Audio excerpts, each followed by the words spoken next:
어, 시골에 내려왔는데,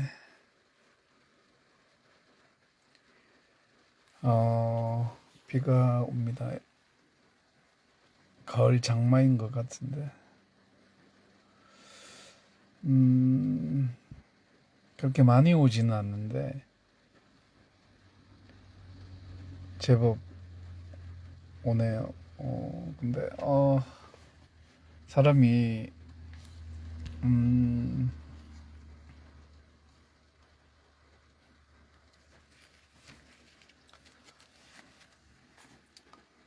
아, 제가 굉장히 긍정적인 사람인데,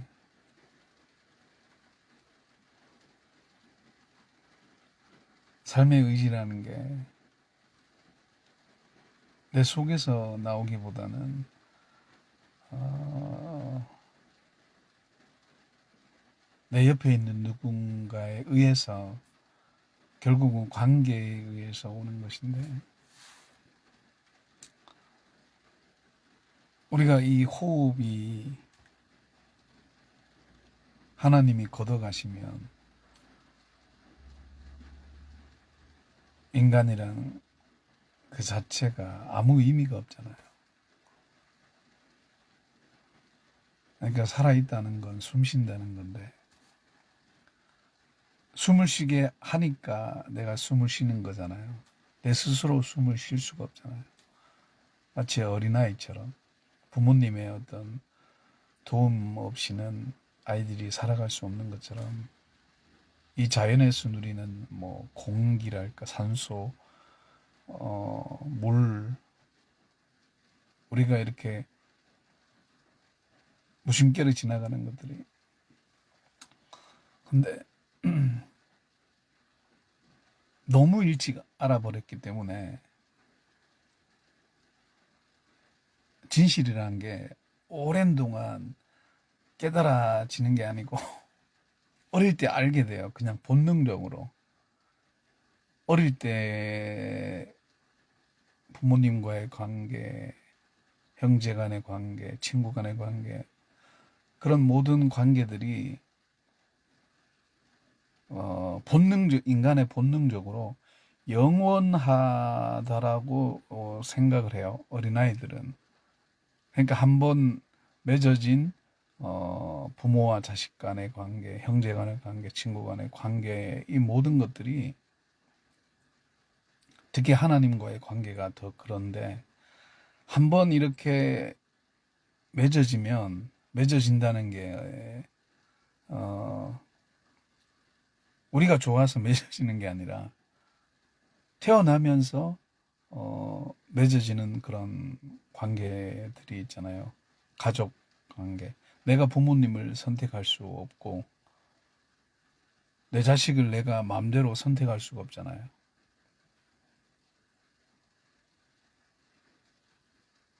뭐 컴퓨터처럼 미리 프리뷰어를 하고 날 수는 없는 거니까. 그런데 내가 어릴 때 보니까 영원해야 되는데 그 영원한 것들에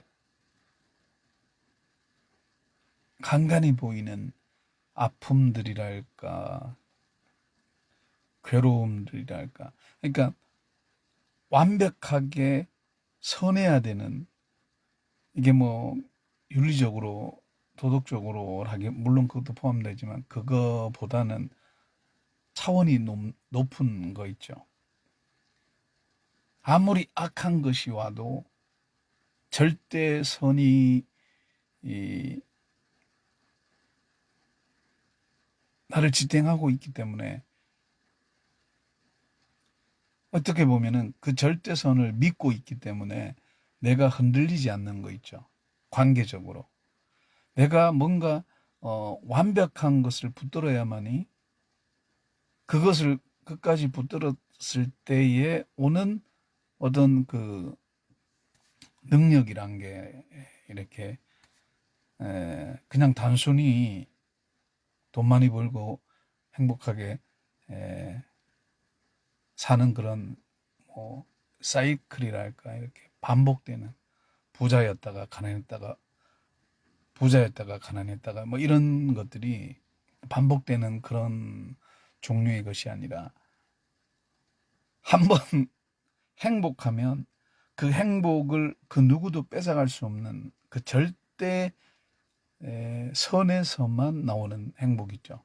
그러니까 하나님을 만나게 되면은 그 하나님이 절대 선이란 걸 알게 돼요.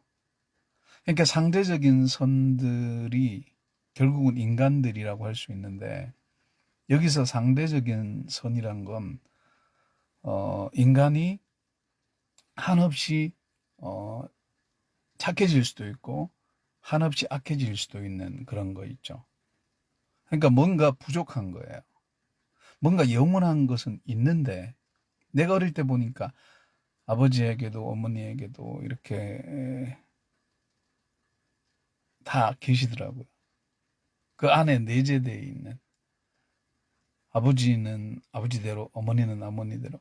그러니까 아버지와 어머니와의 관계에서 내가 태어났잖아요. 그러니까 나의 어떤 그 기준에 의하면 아버지와 어머니의 그 사랑은 영원해야 되는 거야.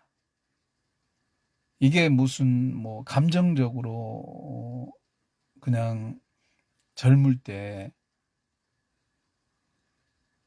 사람이 이렇게 사귀거나 결혼할 때 왜 그 언약이라는, 결혼이라는 그 약속 속에는 서로에게 에, 어필이라면 좀 그런데, 서로에게 어, 나를 보여줄 수 있는, 그러니까 내가 영원토록 당신을 사랑하겠다라고 하는 걸 보여줄 수 있는 그런 거 있잖아요. 그게 이제 어필이면 어필일 수 있는데, 그게 강하다라고 하는 거죠. 근데 그게 출처를 모르게 되면은 중간에서 다 무너지게 되는 거예요.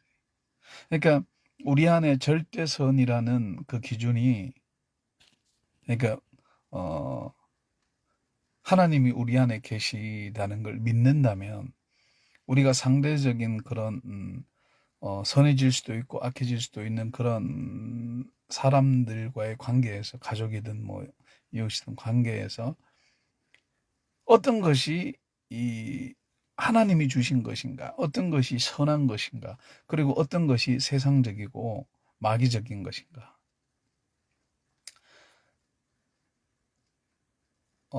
요한 일서에 보면, 그러니까 요한서 신서에 보면 그게 많아요. 하나님은 사랑이다 할 때 그 사랑이란 게 에, 인간들의 사랑이 아니야. 그 절대적인 선. 그냥 우리가 잘해서, 뭐 어릴 때도 그렇잖아요. 자식들이 그러니까 자식들이 기뻐할 때는 부모님이 뭐 과자를 준다거나 용돈을 준다거나 그럴 때 굉장히 아이들이 기뻐하고, 내가 아버지에게서 어머니에게서 사랑받는 듯한 그걸 느껴요. 뭔가 이렇게 쥐어졌을 때, 그냥 말로 하는 것, 물론 말로 하는 것도 아이들을 기쁘게 하지만 실질적으로 노력해서 부모님이 땀을 흘려서 그 땀을 흘리는 동안에 내가 자식들에게 이걸 사서 먹여야겠다, 입혀야겠다 하는 것들이, 부모님은 뭐 본능적으로 그렇게 한다지만 자식들의 입장에서는 물론 자식들도 본능이 작용하겠죠. 자식들도 아버지 어머니가 뭐 철이 없어 모른다 그런 게 아니라, 이거는 본능이에요. 본능. 인간의 본능 속에, 인간 자신도 모르는 본능 속에는, 아이들의 마음 속에는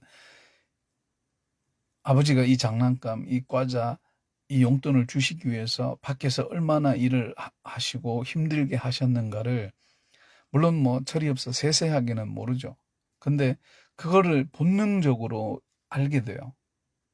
그러니까 뭔가는 희생을 해서 아이들이 어머니의 젖을 빤다거나 할 때, 뭔가는 희생을 통해서 자기가 젖을 먹고 있다라는 걸 알아요.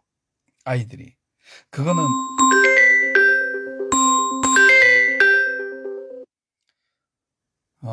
그러니까 전화가 잠깐 왔는데.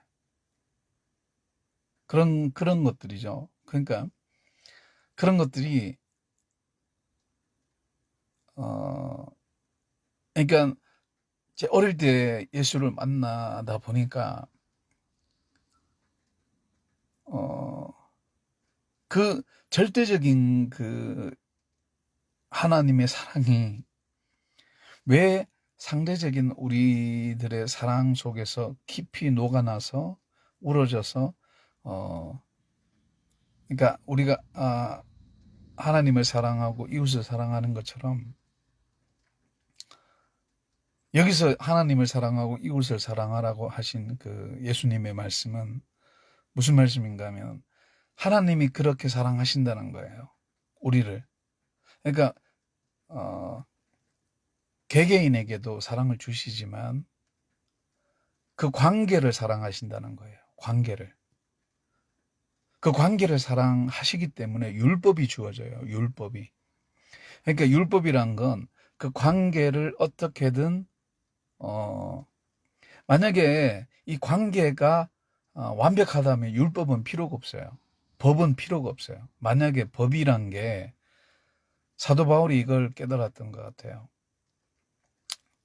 유대교에 있을 때는 유대교의 신봉자고 율법주의자였을 때는 예수님을 만나기 전에는 그 율법을 지켜야만이 그 율법을 완벽하게 지켜야만이 구원에 이른다고 생각을 했던 거예요. 근데 그 율법이 하나님이 우리에게 주신 그 이유가 지키라고 한 게 아니라 그것을 통해서 관계의 소중함을 깨닫고 진정한 행복을 주시는 하나님께 돌아오라는 거예요.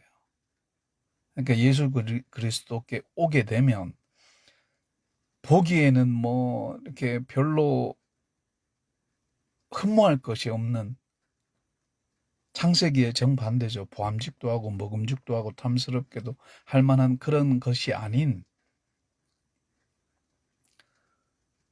생명나무에 대해서는 뭐 이렇게 어떤 모양이다 이런 게 안 나와 있어요. 근데 가면 갈수록 사탄은 화려하게 세상에서 이렇게 아주 그 뱀이나 이런 것들이 또 독버섯 같은 것들이 보기에는 굉장히 화려하잖아요. 근데 먹으면 죽는 것처럼 세상에서 사탄의 어떤 그런 세력들이 어떻게 보면은 우리가 이게 착각할 수가 있다는 거예요. 광명한 천사로 가장한 사탄의 어떤 그런 일들이 많이 일어나잖아요. 믿는 도끼에 발등치기도 기도하고 정말 우리가 형편없다고 생각하는 그런 사람들이 때로는 우리를 감동시키고 뭐 저런 인간이 이거 인간 구실하겠나 이런 사람들이 오히려 나중에 가면 우리를 굉장히 행복하게 하잖아요. 물론 그 반대도 엄청나게 기대를 했는데 나중에 뚜껑 열어보니까 아무것도 아닌. 대표적인 인물이 성경에서는 요셉이죠.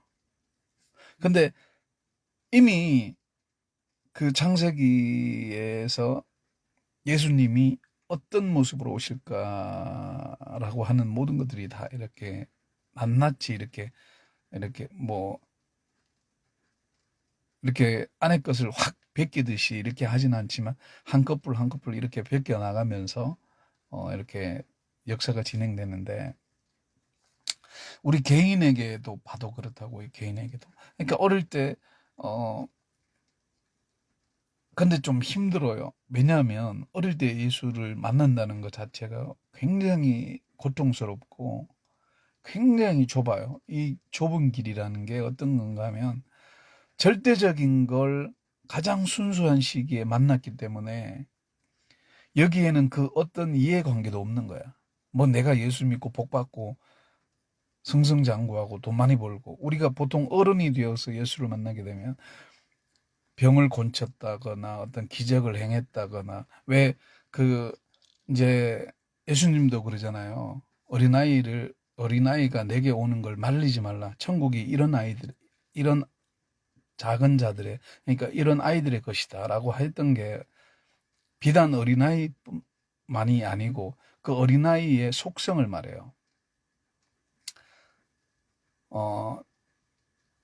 그러니까 영원하신 하나님을 만나게 되면, 성령을 만나게 되면,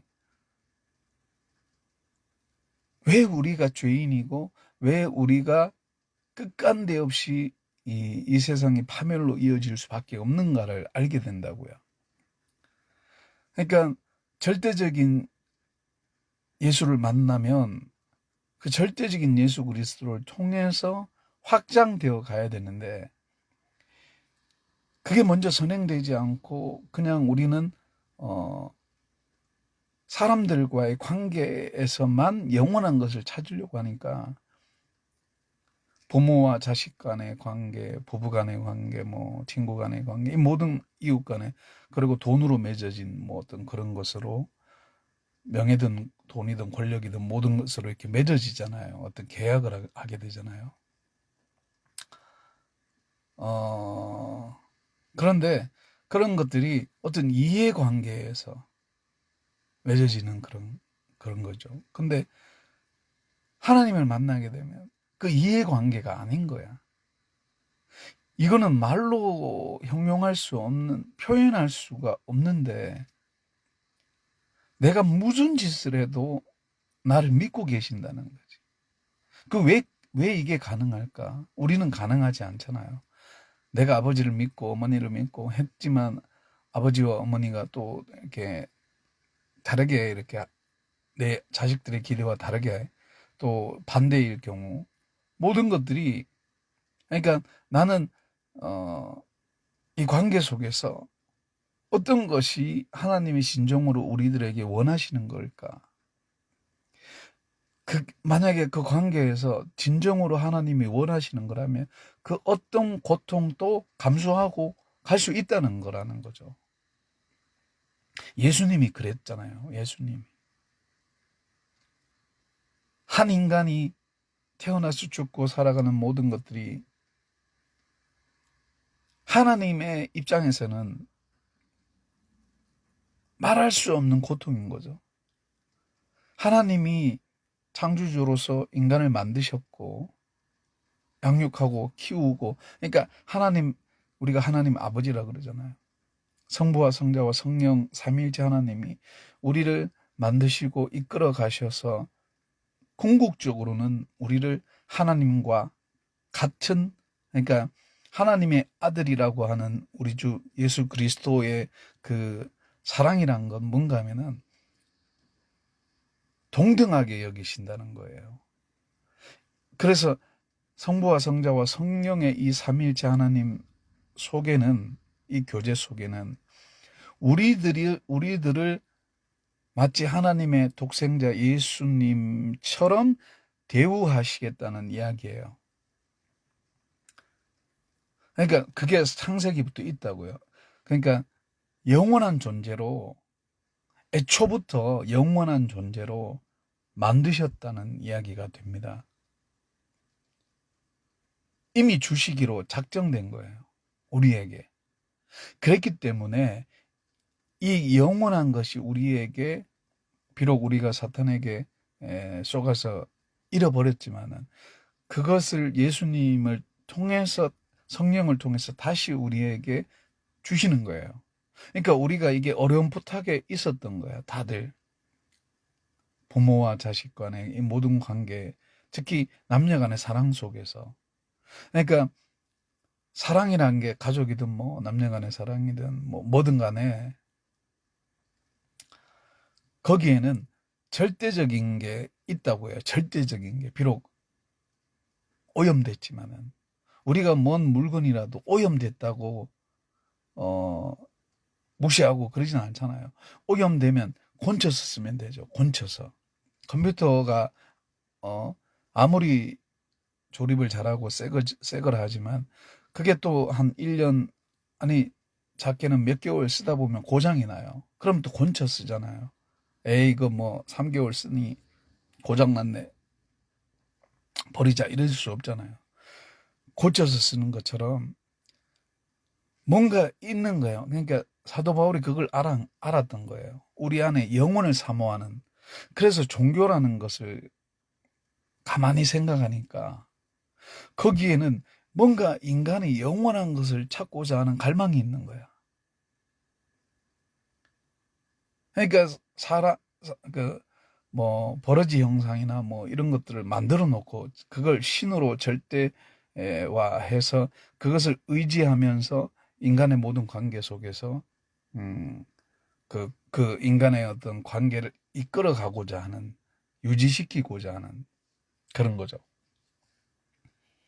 무슨 말인가 하면은,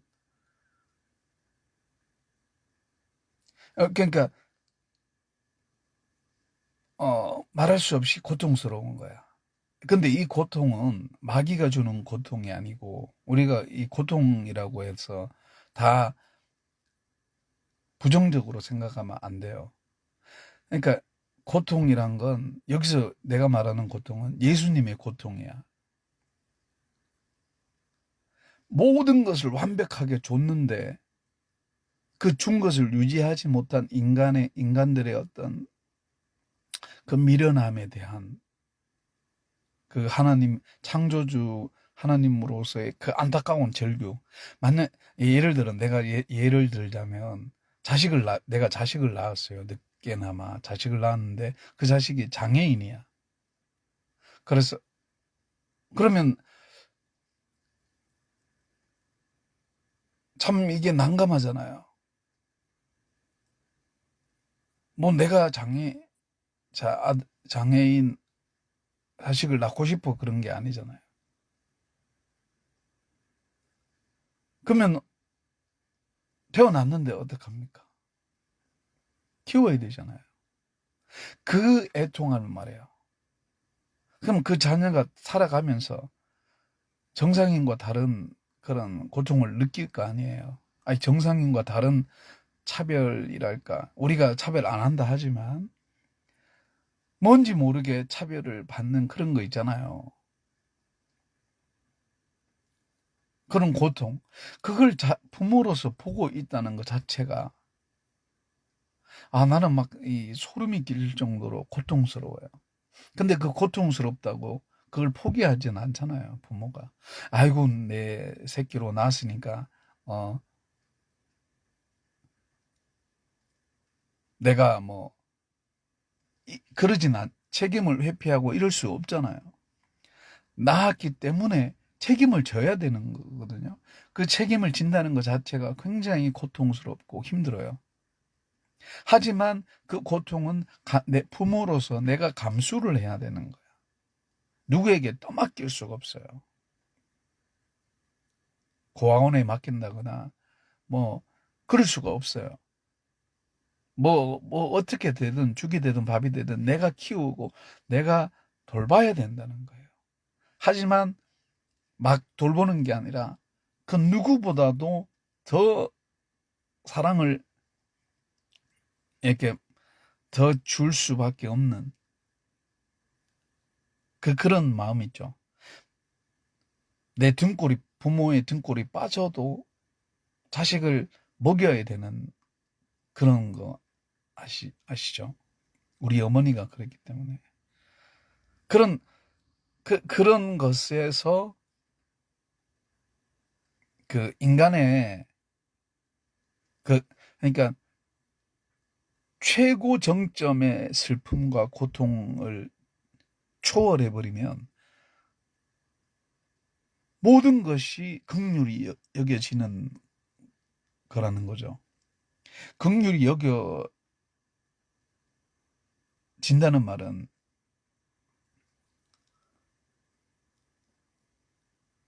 영원해야 되는데, 뭔가 영원해야 되는데, 그러니까 인간이 물론 태어나면서부터 죄인이지만 죄인이 아니었을 때가 있었잖아요. 창세기에.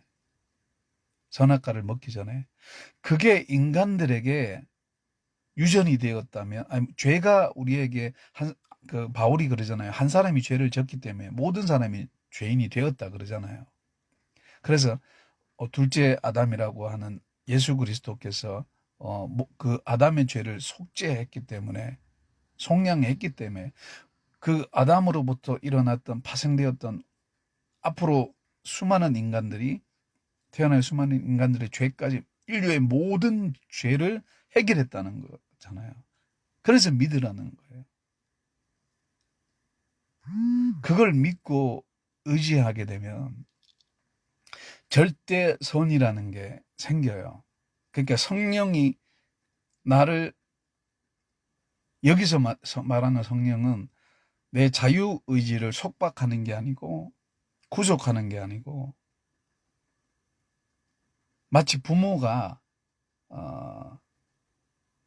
어린 자식을 이렇게 보는 거와 같아요. 어린 자식이 뭐 먹고 마시고 말하고 이런 모든 것들을 부모가 일일이 간섭하면 좋겠지만, 때로는 그 자식이 자립하고 성장할 수 있도록 부모가 옆에서 이렇게 본척 만척 하는 경우도 많잖아요. 무슨 급한 일이 있을 때야 아빠가 엄마가 이렇게 가서 이렇게 일박시키고 하지만, 애가 걷고 그러니까 일어나고 서고 모든 것들이 부모가 그 아이를 양육하는 과정 속에서 당연히 어른으로 거쳐야 되는 그런 과정을 이야기하는 거죠. 그럴 때 마치 부모가 안타깝지만 내가 가서 대신해주고 싶지만, 그 자녀가 거쳐야 되는 그 과정을 부모가 지켜볼 때의 그 마음이, 결국은 그 하나님도 우리를 그렇게 생각을 하고 그렇게 안타깝게 보신다는 거예요. 예수님이 제자들을 파송할 때 다 알잖아요. 어떻게 처리할 건지. 하지만 그들 파송하면서 염려하고 걱정하시는 그 예수님의 마음. 그러니까 내가 정말 솔직히 딱 말해서 내가 페이스북에도 썼지만, 내 스스로 이길 수 있다면 나 절대 예수님 안 믿어요. 어릴 때 믿었다 해도 나는 예수님 버린다고요. 왜냐? 인간이 스스로 노력해서 된다면, 여기서 된다는 건 모든 세상에 일어나는 나만, 불교에서만 말하는 나만 했다라는 그런 게 아니라, 여기서 하나님이 원하는 건 나 하나로 말미암아서 모든 세상이 완벽하게 선해지는 거예요. 인간이란 존재 자체가 아담과 하와가 태어날 때 두 사람밖에 없었겠지만, 물론 아담이 혼자 만들어질 때는 아담밖에 없었겠죠. 그러니까 하와가 생기고 뭐 이렇게 또 가인이 자식도 생기고 이렇게 했겠지만은, 그 한 사람이 태어날 때 그 한 사람으로 인해서 모든 그 우주 만물이 선해지는, 그 아담 한 사람으로 말미암아 모든 만물이 선해질 수밖에 없는, 그 모든 것이 집중되어 있잖아요. 그 엄청난 광활한 그 대우주 이런 모든 것들이 그 아담이라는, 이 지구의 아담이라는 그 한 사람에 의해 모든 것이 집약되어 있는 거예요. 그러니까 이게 퍼지잖아요. 아담과 하와 퍼지면서, 그러니까 가족이 생기면서 그 가족들의, 그러니까 뱀이 중간에 이렇게 아담과 하와를 갈라 놓았기 때문에 그 관계가 깨졌잖아요. 그 관계가 깨졌다는 소리가 죄를 이야기하고 있다는 거예요. 서로를 완벽하게 신뢰하지 못하는 거.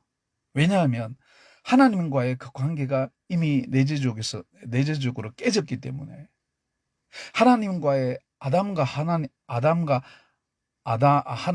아담과의 맺어진 그게 깨졌기 때문에, 그 두 번째로 지음받은 하와는, 아담이 이미 내재적으로 무너졌기 때문에 하와는 그냥 무너질 수밖에 없어요. 하와의 믿음이 뭐 아담보다 약해서가 아니라, 이미 그 첫 번째 하나님이 아담을 만드신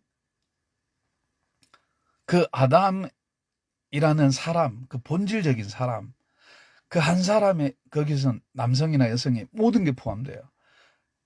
그 사람, 첫 번째 사람, 인류에 처음 만들어진 그 사람이 하나님과의 관계가 깨졌기 때문에 그 신뢰가 100% 하나님은 100% 줬다고요. 왜냐하면 믿기 때문에. 믿는다는 건, 여기서 믿는다는 건 행동을 이렇게 할 거다라는 프로그램이 짜여져 가지고 그걸 믿는 게 아니라 인격체로 믿는다는 거예요. 자식이 부모를 배반할 수도 있어요. 하지만 믿는다는 거예요. 왜냐? 내 자식이기 때문에. 이해하시나요? 하나님이 우리를 믿는다는 게 그런 거라고요. 우리가 그렇다고 개차반으로 사는 게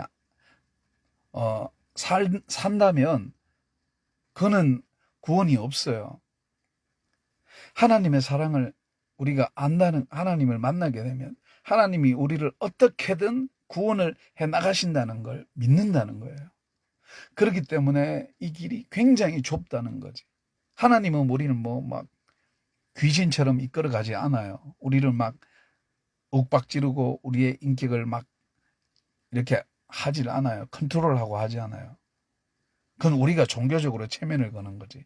하나님은 보시는 듯 보시지 않는 듯 우리에게 완전한 자유의지를 주시고 그것을 통해서 역사하시기를 원하는 거예요. 우리 스스로 부모가 마치 부모와 자식 간의 관계처럼 부모의 입장에서 자식을 이렇게 양육할 때 자식이 스스로 깨달아서 효를 하기 바라는 거지, 누군가가 강요해서 니는 효자가 돼야 된다 이래서 부모에 대한 사랑도 없는데 그냥 의무적으로 나는 남들에게 착한 효자로 보여야 된다 이런 의미에서 효를 행하기 원치 않아요.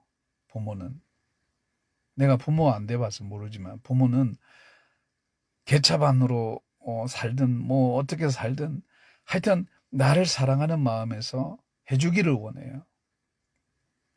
사랑은 하는데 돈도 없고 명예도 없고 아무것도 없는 그 자식이 뭐라도 부모에게 해주고 싶은 마음이 있잖아요. 우리가 돈도 없고 내가 옛날에 그랬던 것처럼 20대 철이 없을 때 교회 헌금을 하고 싶은데 돈이 없는 거예요.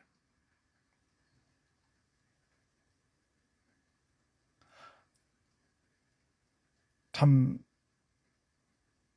우울증이 왔기 때문에 그때는 우울증인지 뭔지를 잘 사회적으로 모를 때니까, 그러니까 친구들에게도 그렇고 이러니까 신앙으로 이기는 건데, 그런데 이제 그런 것들이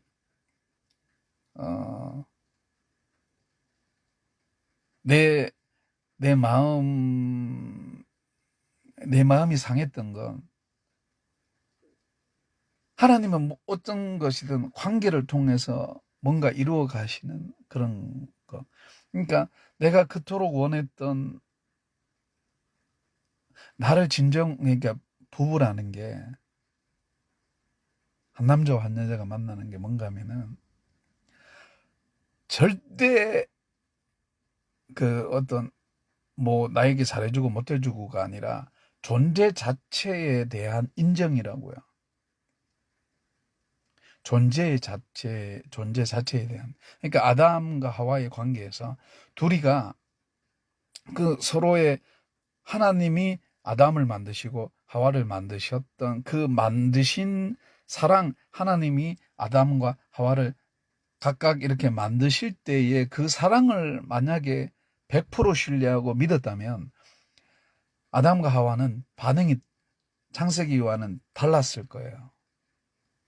왜냐하면 희생이라는 게 나타났을 거라는 거지. 만약에 내가 만약에 내게 아담이라 그랬어요. 그러면 하나님이 내게 와가 어떻게 했나? 그러니까 내 아내를 핑계대지 않고 내가 먹었습니다. 하나님 말씀보다 마귀의 말이 더 신빙성이 있어 보여서 먹었습니다. 하나님, 나를 죽여주십시오. 하지만 나의 돕는 배필 내 아내는 살려주십시오. 나는 지옥 가기를 원하지만 내 아내는 천국 가야 됩니다. 왜냐하면 하와는 한 달이 건넜기 때문에 그래요. 아담과 하와는 좀 이렇게 막말을 하자면 하나님과 맞다이를 뜰 수가 있어. 아담은 하나님께 그래서 이제 구약에 보면 대제사장이 있고 뭐 이런 것들이 있어요. 선지자가 있고 왕이 있고 그 사람들은 절대 신뢰, 그러니까 하나님께 절대 신뢰를 하기 때문에 하나님 맥살을 잡아서라도 자기 옆에 이스라엘 백성들, 자기 뭐 이스라엘 백성들 뭐 거국적인 그런 게 아니라 내 아내, 내 남편, 내 자식들의 행복을 위해서는 내가 하나님 바짓가랑이를 잡고 정말 하나님과 씨름, 그러니까 요셉이 그 대표적인 인물 아닙니까? 천사와 씨름하는 거, 결국은 하나님과 씨름을 해서라도 복을 받고자 하는 거예요. 그게 그러니까 요셉이라는 사람 혼자 욕심이 아니라 그거는 어릴 때 하나님이 주신 꿈이라고요. 그게 어른이 되어서 그가 뭐 이렇게 의식적으로 깨달아서 그랬다면 인격이 좀 이렇게 좋아졌을 거지만, 다듬어졌을 거지만, 이게 본능적으로 형의 발꿈치를 잡고 나왔기 때문에 하나님이 주신 그거를 이렇게 엄마 뱃속에서 태아에서부터 막 몸부림을 쳤기 때문에 본능적으로 이거 하나님이 주신 거야. 이거를 비록 내 형이지만 뺏기지 않으려고 하는. 그래서 그걸 통해서 그러면 뭐 형이 에서는 지옥 가나 그런 게 아니잖아요. 이거를 에서는 모르잖아. 그게 귀한지를 모르잖아요. 그 내가 빨리 이거를 가족 구원이 그런 거예요. 내가 이거를 꽉 하나님이 주신 거를 이 장자권을 두목새 이 장자권을 꽉 잡아가지고 내가 애써도 내 형도 살리고 우리 아버지도 살리고 우리 엄마도 살리고 내 아내들 내 자식들 결국은 이스라엘이라는 이름을 얻고 궁극적으로는 그 야곱을 통해서 이스라엘이 된 한 나라가 되는 나라의 이름이 될 만큼 위대한 인물이 된다는 거죠. 근데 그 사람의 삶의 본질은 뭔가 하면 뭐 도덕적으로 깨끗하고 이게 아니라 본능적으로 하나님이 주신 걸 붙들기 위해서는 환경이 좋으면야 뭐 성인군자처럼 하겠죠. 내가 돌이 많은데 이웃에게 퍼줄 수 있어요. 내가 내가 벤츠 탈 거면 그랜저 타면 되잖아요. 내가 100평에 살면 50평 살면 되는 거야. 100평 돈 50평 그걸 팔아가지고 이웃에 주고 그러면 내 인격이 쫙 올라가지 않아요? 내보고 욕할 사람 있습니까? 내가 50평 산다고. 내가 50평 떼가지고 가난한 자에게 줬는데. 그게 나쁜 게 아니잖아요. 근데 마음은 누구나 그래. 마음은 부자가 되면 넉넉해진다고요. 곳간에서 인심 난다는 거. 곳간에서. 뭐 아무리 악한 사람도 환경 좋고 능력 좋고 이러면 막 인격이란 게 상승을 해요. 근데 열악한 환경, 정말 치열한 환경, 생명이란 게 정말 경쟁 속에서 니 죽고 내 살고 이게 말로는 형이상학적으로는 막 그렇게 해야지 이렇게 하는데 실질적으로 인간에게 와닿았을 때는 실질적인 경험이 됐을 때는 이거는 말할 수 없는 생존 경쟁이라고요. 왜냐하면 내가 죽는다는 것 자체가 영원한 것을 빼앗긴다라는 착각을 하기 때문에 사실은 그게 아닌데 그러니까 어떻게든 살려고 몸부림을 치는 우리가 병에 걸리고 뭐 암에 걸리고 막 죽을 고생하잖아요. 근데 어떻게든 살려고 하는 그 생명이란 게 이게 왜 붙드는가 하면은 있기 때문에 그래요. 우리 안에 있기 때문에. 비록 영혼과 몸이 분리되지만 있다는 거예요. 있기 때문에. 없다면 우리 생명을 이렇게까지 집착 안 하지. 병들면 죽고 뭐 이러는 거지 뭐. 당연한 거 아니야. 그러고 약이나 뭐 병원 병원에 갈 필요도 없죠. 근데 왜 우리가 약을 먹고 이렇게 건강해지려면 영원한 게 있으니까 이게 죽어서 끝나는 게 아닌 그런 거라고요. 반대로 생각하면. 그러니까 내가 아무리 완벽한 선에 이른다 해도 그거는 끊임없이 재생산되어야 되는 그런 거라고요. 인간에게는 인간이 인간 혼자서 이룰 수 있는 것은 아무것도 없어요. 왜 허물을 느끼는가 하면 없는 거야. 나 혼자서는 이룰 수가 없는 거라고요. 하나님이 없이는 우리 인류는 절대 절망이라는 거예요. 없다고. 이게 어떻게 보면 석가가 말하는 게 신빙성이 있어요. 없다는 거야. 무라는 거야. 아무것도 없어. 하나님과 우리와의 관계 외에 모든 것들은 잠깐 있다가 가는 거예요. 잠깐 있다가.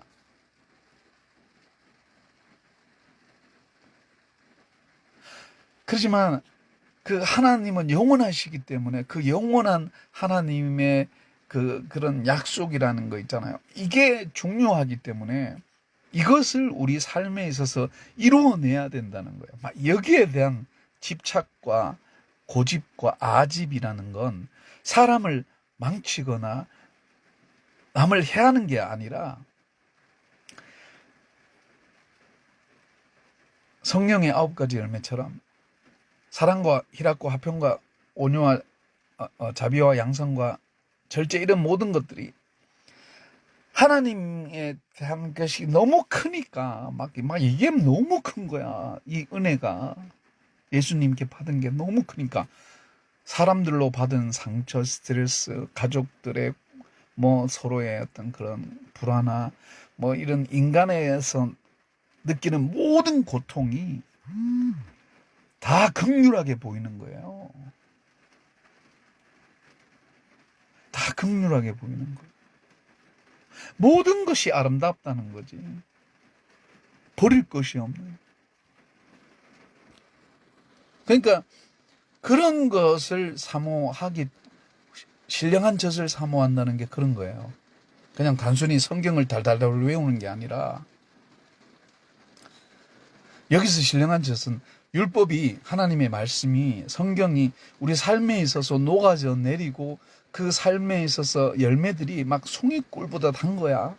예수님 말씀대로 살았더니 처음에는 막 좁고 협착하고 막 마귀가 엄청 공격을 하는데 이걸 끝까지 인내하고 나를 절제하고 나를 쳐서 복종하고 나를 쳐서 복종한다는 게 뭔가 하면 인간에게 굴복하는 게 아니라 우리 인간의 관계를 해하고 흠집 잡고, 그러니까 아담과 하와를 흠집 내가지고 그 사이를 비집고 돌아가지고 그 둘의 남녀 사랑, 그 아담과 하와 부부 관계에서 그 영원한 사랑을 막 흠집 내잖아요.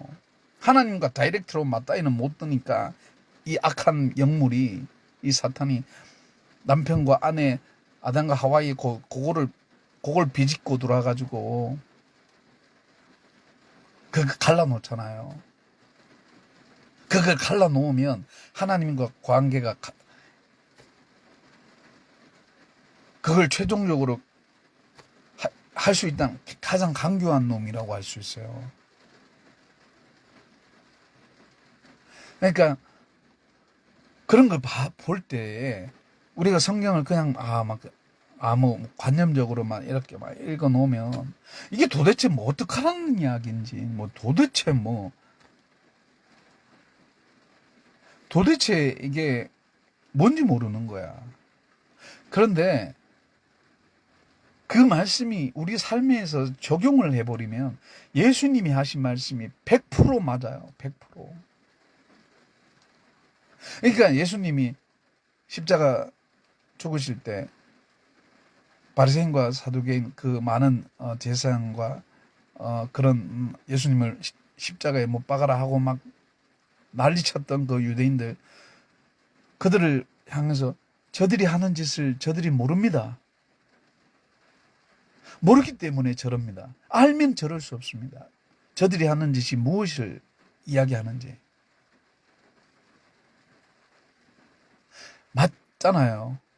우리가 알면 그럴 수 없잖아요. 알고는 그럴 수 없는 거예요.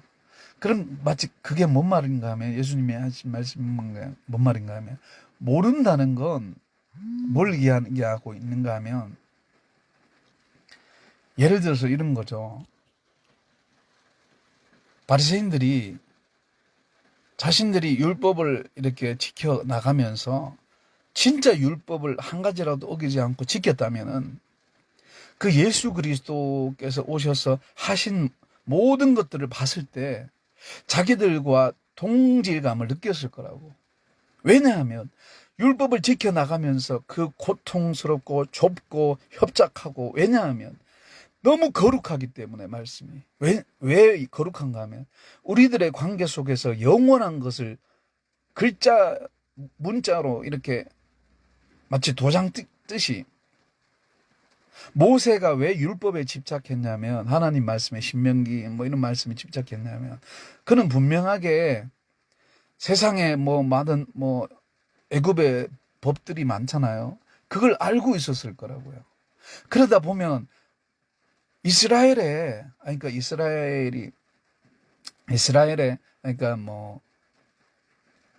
자기들의 조상들이 믿어왔던 하나님, 결국은 특정 종교가 아니라 거기는 보편적인 그런 거예요.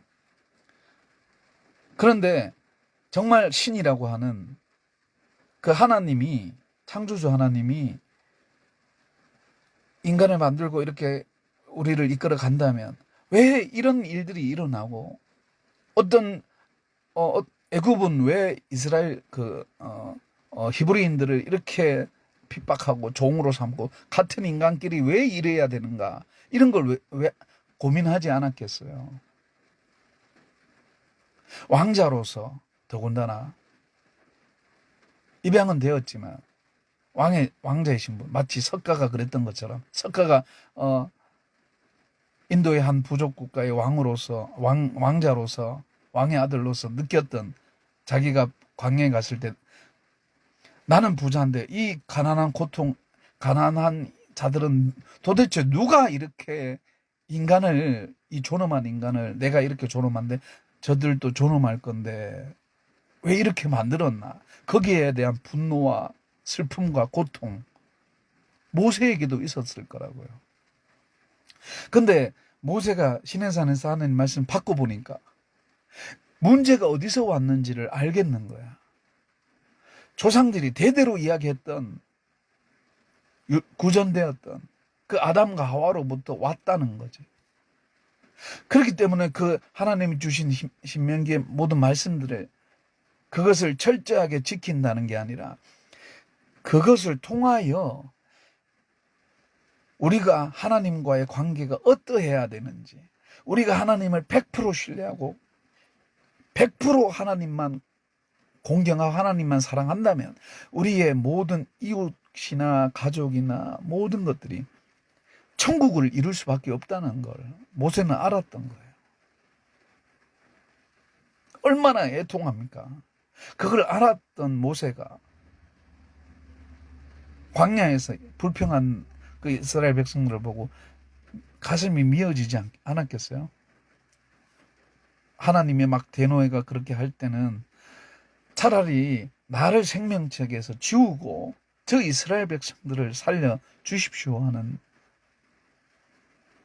그게 하나님과 맞다이를 뜬다는 좀 불경스러운 이야기지만, 왜냐하면 사랑하기 때문에 그런 거예요.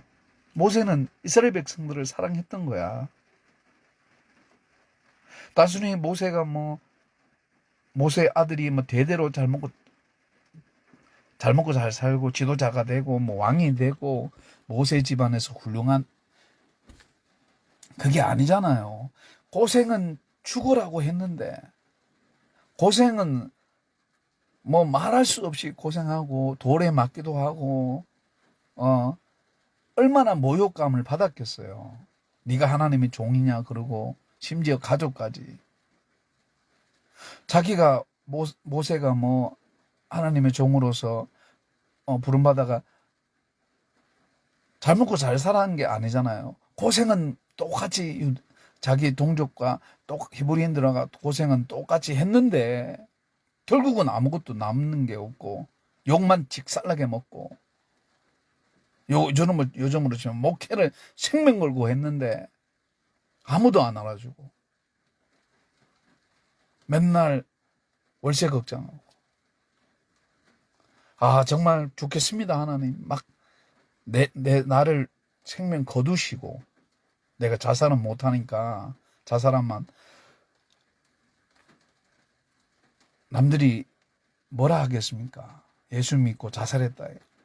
그 소리는 내가 안 들어야 안 됩니까?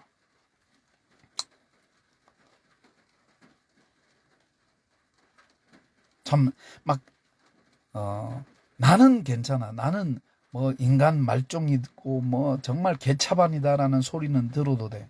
근데 내 아버지, 내 어머니는 그런 소리 들으면 안 되는 자식의 마음. 설령 내가 어릴 때 부모님으로부터 제대로 자식 대우를 못 받았다 치더라도, 그거는 부모님이 그럴 수밖에 없는 환경이었기 때문에 그런 거 아니에요? 나 이해할 수 있는 거야. 근데 내가 아무리 힘들어도, 아무리 고통스러워도, 아무리 힘들어도 내가 부모님께 효도 못한 것은 돌에 맞아 죽어도 된다는 그런 마음. 그러니까 남들이 비판하고, 우리가 지금 이제 비판을 많이 하는 유튜브를 보니까 비판을 받아도 이게 정말 내가 들어야 된다. 나는 정말 내가 유대인으로 태어났다 해도 내가 가늠하다 나쁜 짓 하다가 잡혔잖아요. 그러면 돌에 맞아도 나는 기쁨으로 맞을 수가 있는 거예요. 왜냐하면 100번 돌에 맞아도 되기 때문에 그래요. 근데 관계적으로는 그렇지 않아요. 관계적으로는 아무리 저 사람이 돌에 맞아 죽을 죄를 졌을지라도 내 사랑하는 부모님이고, 내 사랑하는 아들이고, 내 사랑하는 친구고, 그렇기 때문에 내 생명을 대신해서라도 살려야 되는 사람이기 때문에 그 모든 모욕감, 세상에 주는 모든 모욕감과 절망감을 내가 대신 받는 거예요. 그게 바로 사랑이라는 거. 예수님이 그랬잖아요.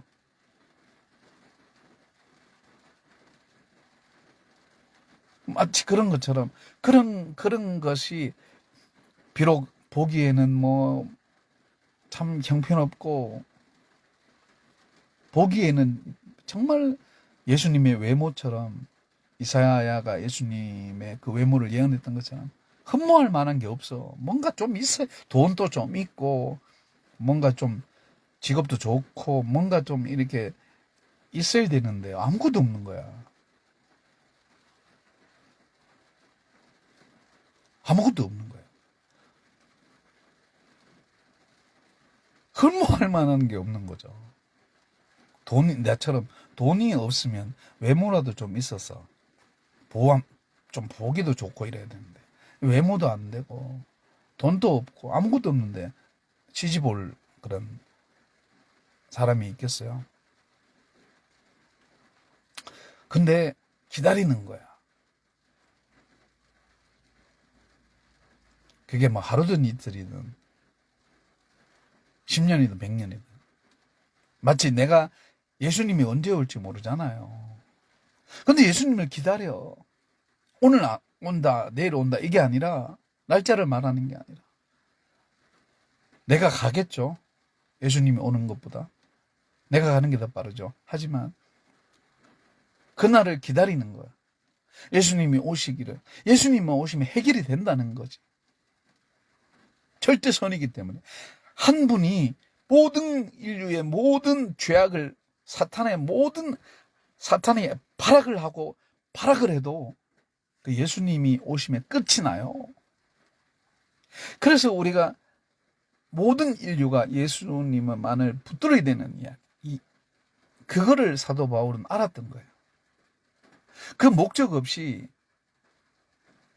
여러 종교들을 여러 종교에 다니면서 예수를 증거할 그런 배짱과 그런 게 확신 없이는 진짜 사도 바울이 천국과 지옥이 있다는 것과 그가 정말 직접이든 간접이든 경험했기 때문에 그래요. 셋째 하늘까지 갔다 왔기 때문에 그렇다고. 이거는 확신 없이는 사도 바울이 그냥 사도 바울이 아니에요.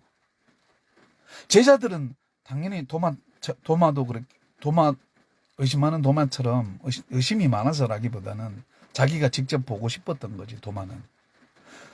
근데 제자들은 봤잖아요. 12제자들은. 11명에게쯤 정확하게. 봤잖아요. 만져봤고, 부활하신 주님 봤기 때문에 부인이 안 되는 거야. 이거는 믿음이라기보다는 제자들의 믿음은 그 전이고 실상이라는 거예요. 실상.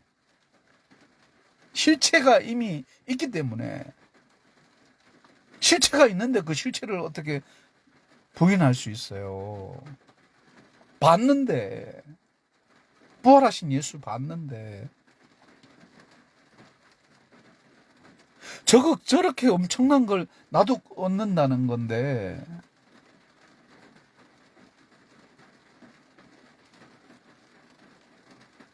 나만 흥분되나요? 그거 주신다는데 뭔가 이상했다. 어릴 때부터 뭔가 영원해야 되는데 그러니까 그 환상이라는 게 좀 있긴 있지만 그게 좋은 거야. 부모님이 아무리 나에게 좀 힘들게 해줘도 나는 부모님을 계속 긍정적으로 아니야. 아버지 어머니의 마음은 원래 나를 사랑하고 계시기 때문에 그런 거야. 그걸 끊임없이 아무리 힘들어도 끊임없이 긍정적으로 여기서 말하는 건 뭐 긍정적으로 잘 돼가 내가 복 받고 행복해지고 이게 아니라 나를 내 뇌를 세뇌시키는 게 아니라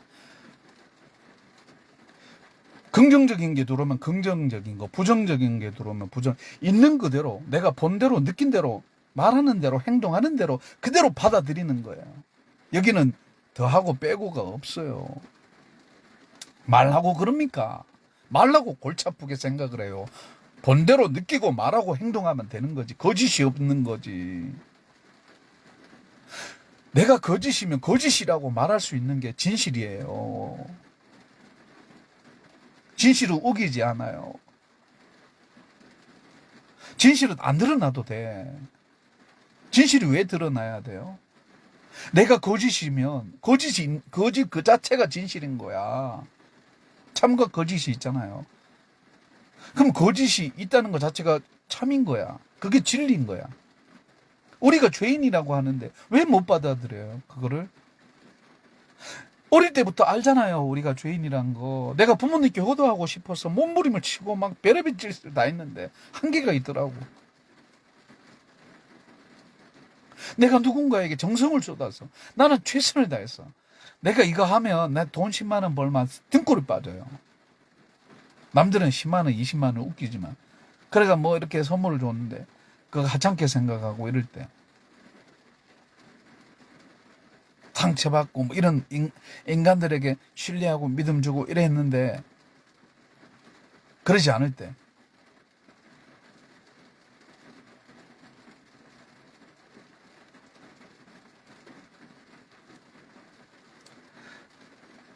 그러니까 진짜 마지막으로 본질적인 거를 이게 좁은 길을 간다는 건 본질을 붙잡고 간다는 이야기예요. 이 절대적인 게 있기 때문에 상대적인 것들에게서 오는 이런 절대적인 것만 잡고 가다 보니까 상대적인 것들에서 오는 그런 뭐 일비일이하는 그런 것들이 이 밧줄 하나를 잡고 강을 건너면 그 밧줄 하나를 의지하잖아요. 그러면 뭐 모래가 치고 바람이 불고 폭풍우가 때려도 그 모든 환경들이 악조건의 환경이든 좋은 조건의 환경, 그 모든 것들이 그 밧줄 하나에 의지하고 가는, 그래서 그 밧줄을 하나 끝까지 잡고 갔을 때 그 강을 건널 수 있는 그런 거죠. 남녀와 남편과 아내의 사랑이 바로 그런 거예요. 왜 남편과 아내의 사랑이 완벽하게 100% 신뢰하고 가야 되는지, 그 이유는 거기에 축약되어 있는 거를 본다는 거예요. 남편과 아내의 사랑이 완벽하게 이렇게 엑기스로 정점을 이루고 그것이 절대적으로 시작부터 끝까지 완주를 한다면 그 자식들은 그 부모의 사랑 안에 남편과 아내의 사랑 안에서 아버지와 어머니 사랑 안에서 프로그램화 되어서 자식들에게 펼쳐지는 거야.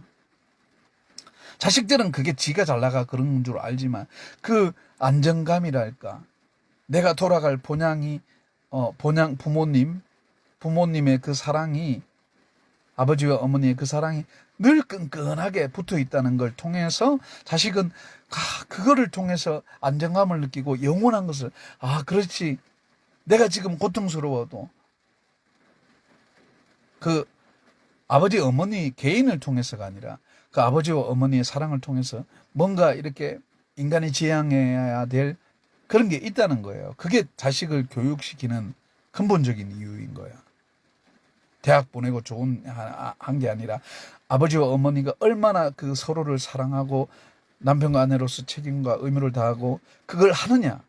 거기에서 자녀들은 안 먹어도 배부른 행복감을 느껴요. 천국을 보기 때문에. 천국이 멀리 있는 게 아니야. 우리 아버지와 어머니의 그 사랑 속에 있더라니까. 그 있더라고요. 그걸 아는 자식들이 어떻게 방황하고 곧 좌절을 할 수 있겠어요. 그 사랑을 아는데.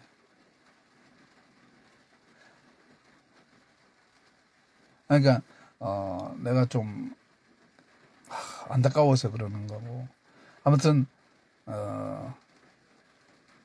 나는 너무너무 부러운 거야. 남편과 아내의 그 사랑이 혼자 외롭게 살아서가 아니라 정말 귀중한 거야. 이거는 금과 은으로도 살 수 없는 거기 때문에. 이걸 어디서 삽니까? 내가 돈 많아서 돈 많은 걸 보고 뭐 유명한 걸 보고 저 사람하고 살면은 한동안은 아니 뭐 이혼하기 전에는 뭐 행복하게 살 수 있구나. 뭐 유지하는 동안에는, 그래서 시집 와가지고 행복하게 사는 게 진짜 행복일까?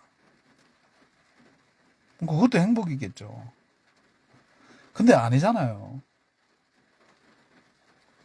내 존재 자체를 사랑한다면 내가 60이 되든 70이 되든 80이 되든 내 아내를 행복하게 먹이고 입히고 하겠다라는 내 의지가 그냥 나만으로 끝나는 게 아니라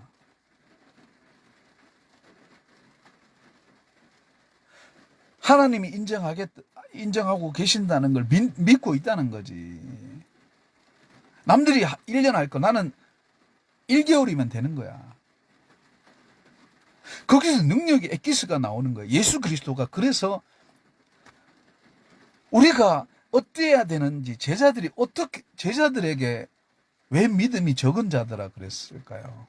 믿음은 있다니까. 예수님이 하는 게 바로 제자들이 해야 될 일이고 우리들이 해야 될 일이라는 거예요. 지금 비가 오고 이랬잖아요. 비 오지 마 하면 비가 오지 말아야 되는 거야. 병든 자가 있으면 손을 얹고 병 나아라, 암덩어리 가라 그러면 가야 되는 거야. 왜냐하면 믿고 말하기 때문에. 뭔 말인지 알아요? 예수님이 병자 고치고 죽은 자 살리고 기적을 행하신 모든 일들이 내가 예수인 거를 봐라라고 하는, 내가 메시아인 거를 봐라라고 하는 표적도 있지만, 안타까워 하시는 그 마음속에는 제자들이, 아니 우리들이 해야 될 일이었다는 거예요. 아담이, 하와가, 가인이, 아벨이 해야 될 일이었다는 거야. 모세가 해야 될 일이었어요. 모세가 막 반석을 내려치고 하나님께 매달리는 게 아니라, 모세가 100% 믿음이 있었다면 자연을 꾸짖어서라도 물을 먹었을 거라고. 우리가 해야 될 일이라는 거예요. 우리가 해야 될 일. 그냥 막연히 하늘에서 별이 떨어져, 하늘에서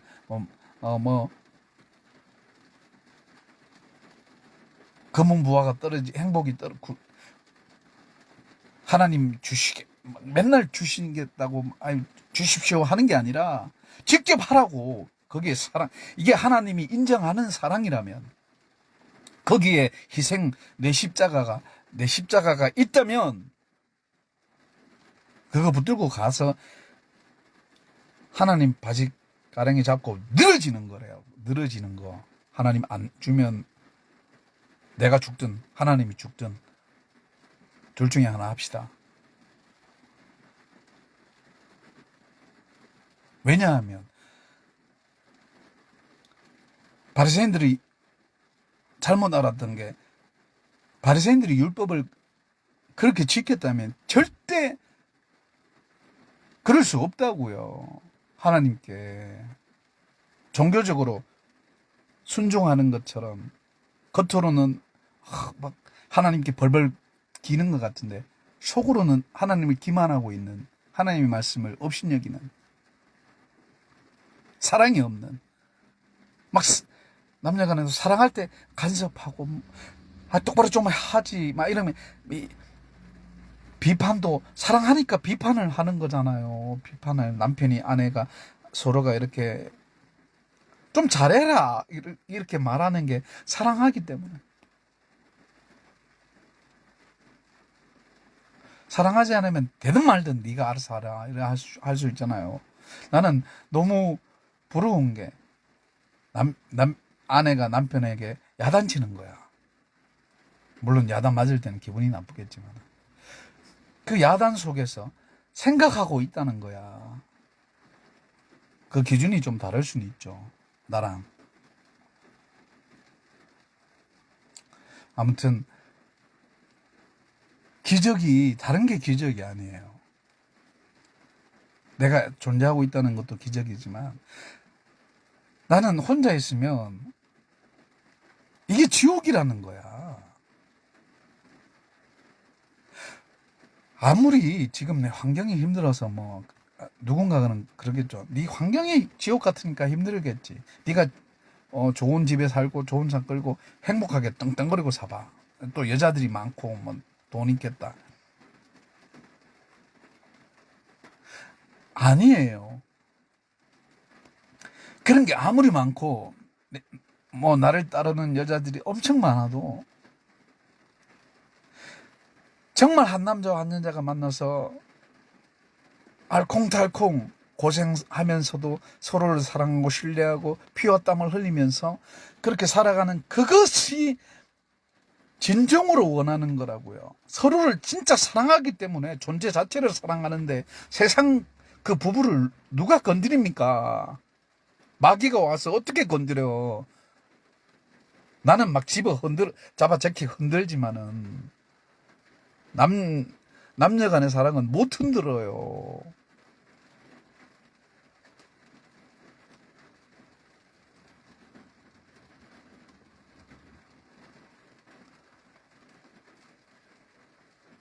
아무튼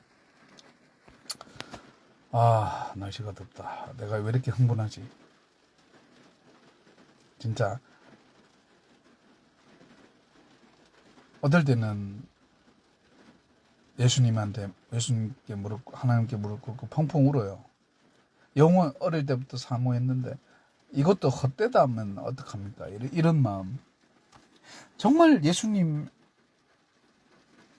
죽으시고 부활하지 않았다면 어떡하죠? 나는 이거 어떡하냐? 천국과 지옥이 없다면. 지옥은 모르겠어. 천국이 없다면 어떡하죠? 주님께 모든 걸 올인하고 그것 때문에 왔는데 사탄과 싸우면서 피 흘리면서 싸우면서 왔는데 없다면 뭐죠? 이게 기독교가 종교면 어떡하지?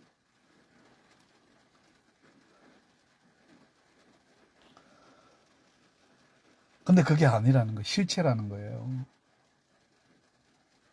인간들이 만들어 놓은 게 아니라는 거예요.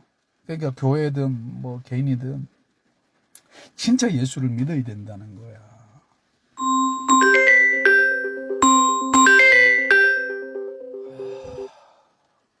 감사합니다. 그러면 진짜 믿게 되면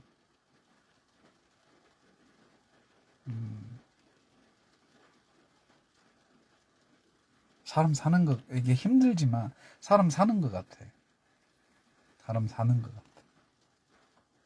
느끼고 고통, 희노애락을 느낀다는 건 굉장히 엄청난 축복이에요. 내가 고통스러우면 고통을 느끼는 거야. 고통을 왜 회피합니까? 슬프면 슬픈 거야. 기쁨은 기쁜 거고. 그 자체로 귀중한 거예요. 남편과 아내가 슬프고 괴롭고 이런 일이 있다면 혼자 백날 울어봐야 아무 일이 없어요. 근데 둘이 끌어안고 펑펑 울고 다시 시작하자 서로를 격려하고 힘이 되면 내 혼자 아무리 쇠뇌가 내 혼자 앉아가 영호야 여기서 넘어지면 안 돼. 할 수 있어 할 수 있어. 지금까지 왔는데 아무리 백날 내 뇌를 쏘긴다 해도 무슨 능력이 있어요. 그 다음날 가면 언제 갈았는 듯이 또 이래 되는데 근데 남편과 아내는 그 관계적으로 있다고요. 그게 그 마치 보이지 않는 공기처럼 있다고. 그 사랑이 있다고.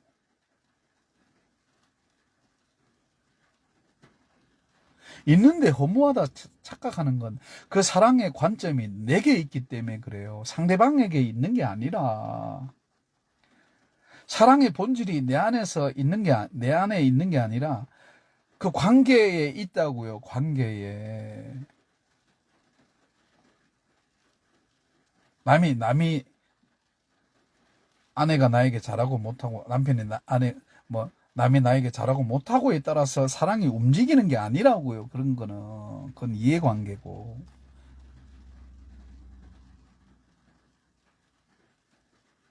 거기에는 정말 엄청난 능력이 나타납니다.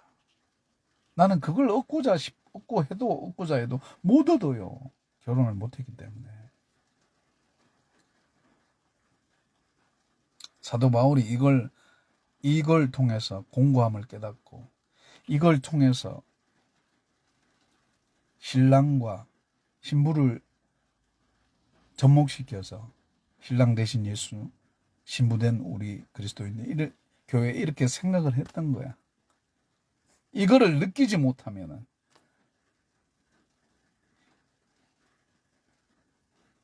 그가 그걸 느끼지 못했다면 그 말은 안 나왔을 거예요.